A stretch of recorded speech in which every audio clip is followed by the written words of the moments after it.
So Jay Slater. So I don't know if you've seen this last CCTV of Jay.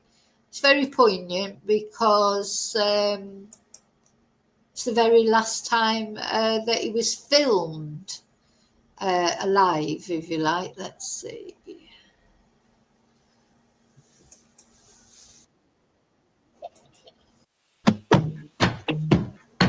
First, effective immediately, the FDA will be notified. No, we don't want to see Trumpy. Here it is.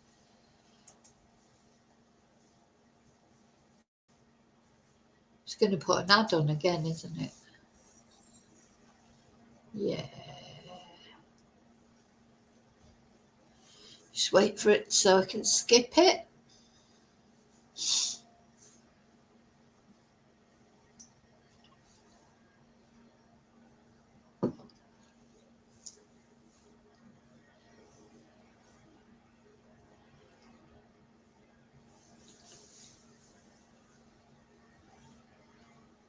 Come on. So, this footage is the CCTV from Papagayo nightclub in Tenerife. I've never been to Tenerife, so I don't know this nightclub, but it was at 11:55 p.m. the night before Jay went missing. And of course, he was very wasted, wasn't he? I think we all know that, and I think we all agree on that. Let's see. So he left the night. So what happened was he left the nightclub, which we don't know why he left the nightclub. And I think it was when he tried to get back in that there was a problem.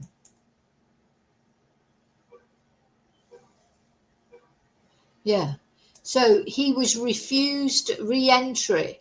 So you can see him talking to this bouncer, and the bouncer's not letting him in. And Jay's got on what those last things that he was wearing. And the bouncer seems to be pointing somewhere. I don't know what he was saying to him, but he's pointing him away from the nightclub, and he would not let him in the nightclub. I don't know if it's been established why.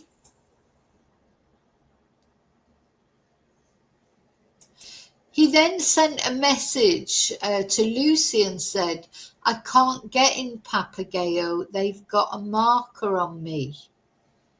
I wonder what that means. Any ideas? Let me know. Anybody know what he might have meant by saying, I can't get in Papagayo. They got a marker. They got marker on me.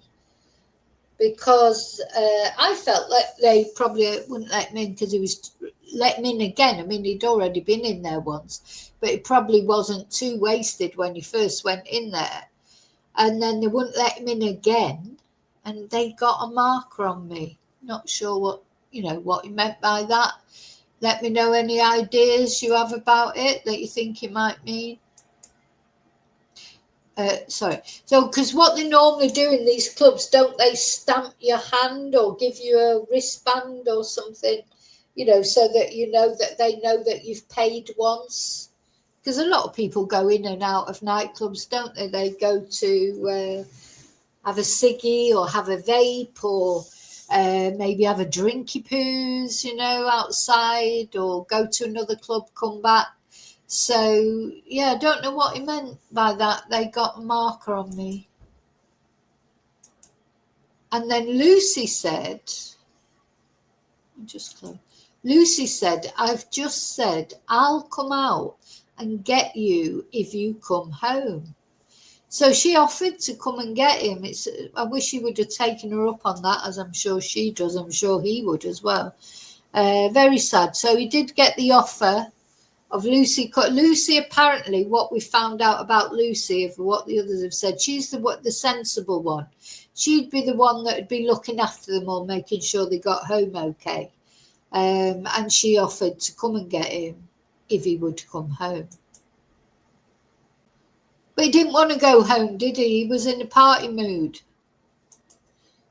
Doesn't matter. It's okay. I on a mission. So I don't know what he meant by that. Might just be that he was enjoying himself. Thing is, he had been taking cocaine, I think, and not that I've ever taken cocaine, but I do know quite a lot of people who have taken it. I've been in the company of people who've taken it. Oh my God, they never want to go to bed, do they? They're talking. And you're like, oh my God, I just want to go to bed. I haven't been taking cocaine, thank you. I've had a few drinks and I'm ready for bed now. But I think people that snorted a bit, cocaine is a party drug that keeps you awake, isn't it?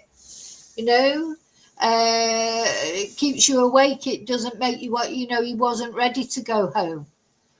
He was ready to carry on the party. Unfortunately, it's a shame, isn't it?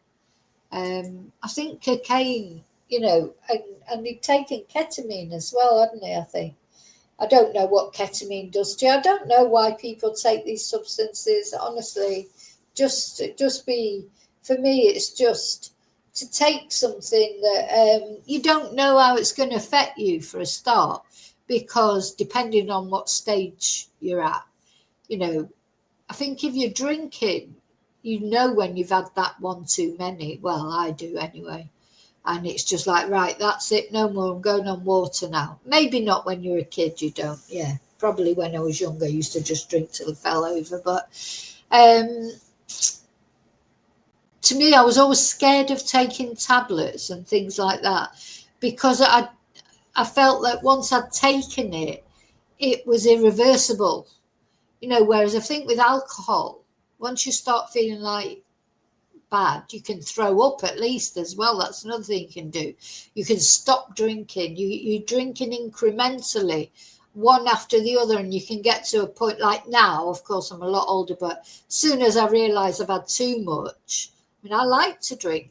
I enjoy drinking, and I enjoy that little buzz it gives you. But I don't like getting drunk. It sounds ridiculous, but I don't, not anymore. When I was young, yeah, I did like the feeling of getting drunk. It releases your inhibitions, doesn't it?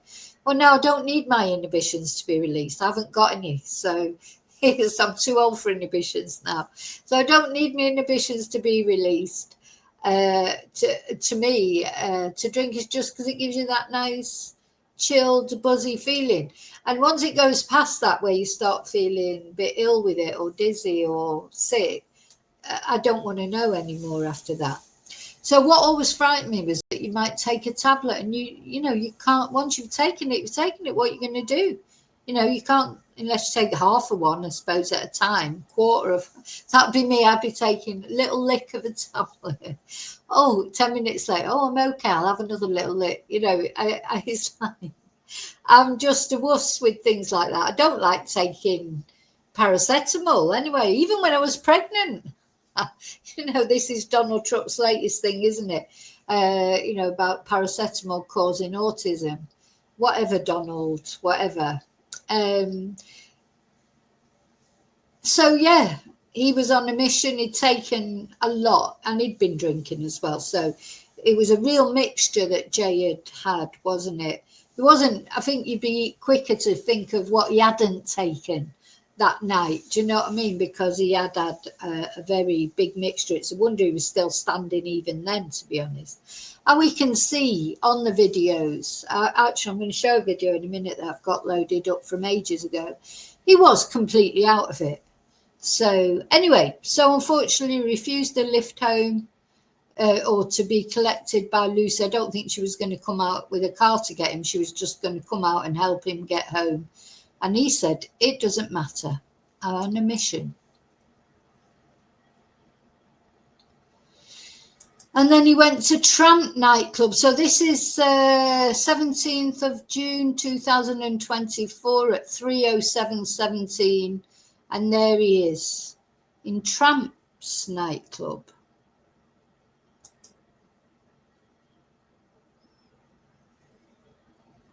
So those are that is the last CCTV of Jay. Very sad. I don't know. I think if I was Debbie, I'd be watching that over and over again. Certainly in the beginning, because you just want to grab your son and pull him out of that frame, or turn back time where Lucy did go and pick him up, that he did say, yeah, come and get me, bring me home. That's what you'd want. And, maybe in another universe, I don't know if you know about sliding doors theory, where people believe that if you look out into the universe, so in some other universe somewhere or some other parallel, I talk a lot about parallel universes, but some people believe there are parallel universes. So where that nobody, so in a case like that, let's say, in this parallel universe somewhere, flying around in the universe, Lucy did come and get Jay, and she took him home, and he was fine. He had a great holiday. He went home, and his life carried on. These sliding doors. There was a film called Sliding Doors, wasn't there, as well? Was it Gwyneth Paltrow? I don't think I've actually seen that film. But yeah, if you believe in that kind of thing, maybe somewhere in another universe, Jay's still partying. I hope so. I'd like to believe in things like that, but I don't know. Let's have a look. So I've got these little I have these little videos of him enjoying himself.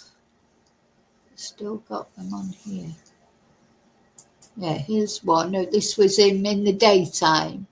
I mean, he certainly looks like he's enjoying himself. I hope he had a bloody good time. That's all I can say. But they all look the same, these lads, don't they? No wonder there was sightings of him. So, nearly all them lads that have just walked in front of him there could have been him. No shirt on, with this sort of fade haircut, shaved at the back and then longer at the front. All of them look like they could be Jay. Let's just see that again. So there's Jay himself, but watch these lads walking down there. They're like, it's like a uniform, isn't it? No shirt, that same haircut. No wonder people thought they'd seen him. I've got another one somewhere. So this is one in the nightclub later where he was definitely off his face. Bless him. As he nearly falls backwards. Oh, bless. I mean, that again, it's typical young person out on a night out, just letting it all hang out, isn't it? Doing whatever, taking God knows what, dancing, going with the music. No inhibitions. Yeah, but not conducive to walking across ravines, of course. He's not even steady there on the dance floor, never mind walking around Masker.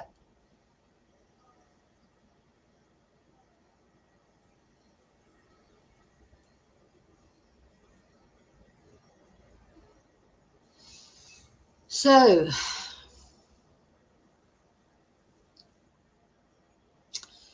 I think one more thing that I'd like to show before we finish on Jay Slater for this segment.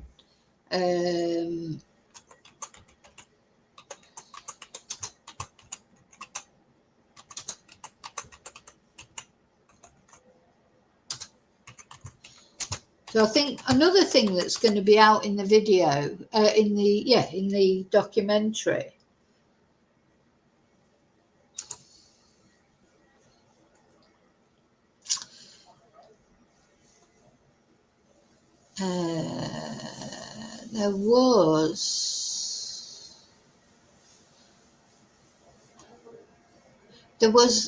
There's going to be a reporter. Is it this? Well, a few people have reported. Yeah.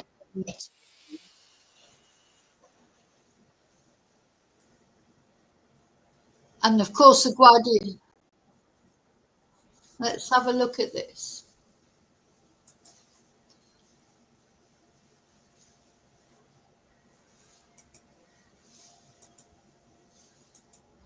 The Guardia Civil released a video as well of what the terrain was like.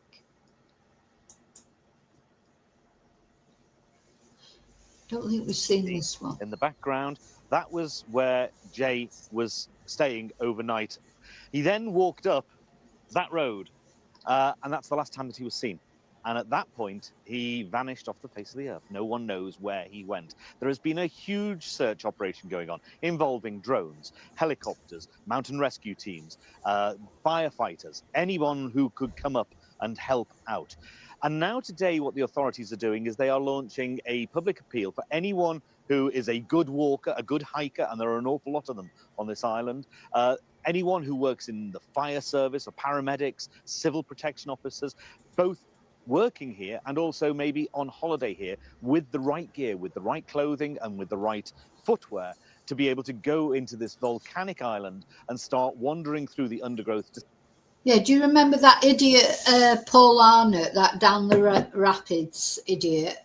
He went, didn't he? But he got annoyed with the Guardia, didn't he? Because they weren't dancing to his tune. And also, he'll have gone there, doesn't speak a word of Spanish. He went there, he upset everybody.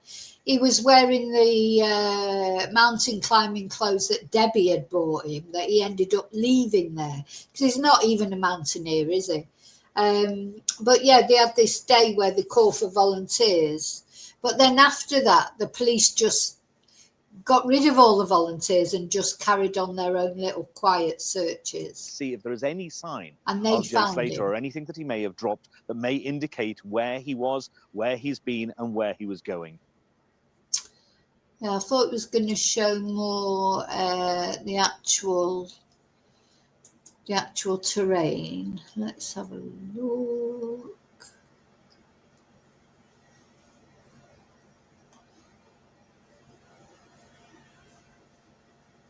See if the police footage is here.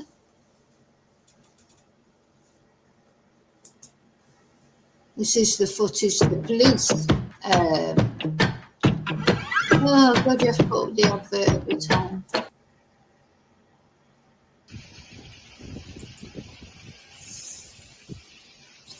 So, I suppose this is what Jay was trying to struggle through. And even, you know, people who know the area and hikers get into trouble in this area.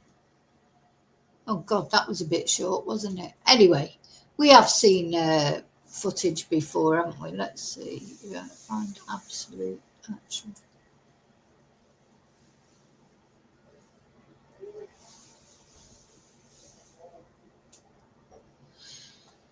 No, I can't find it. But anyway, oh yeah, let's watch this. This was quite an interesting one by the Daily Mail. We watched it yesterday, I think, or the day before, but it's quite good.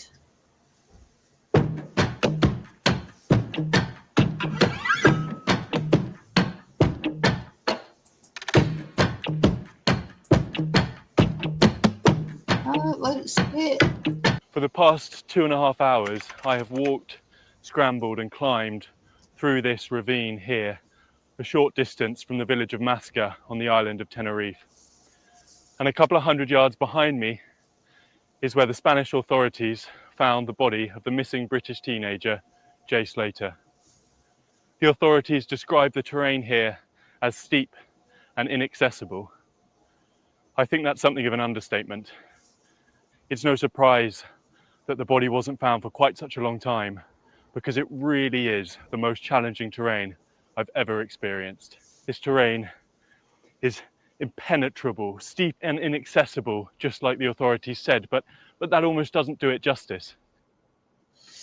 Yeah.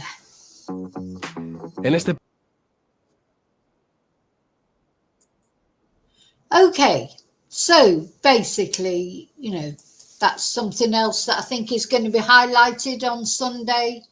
And as I say, I will be watching. I'm going to try my very best to record it in one way or another so that we can go through it next week, one day next week.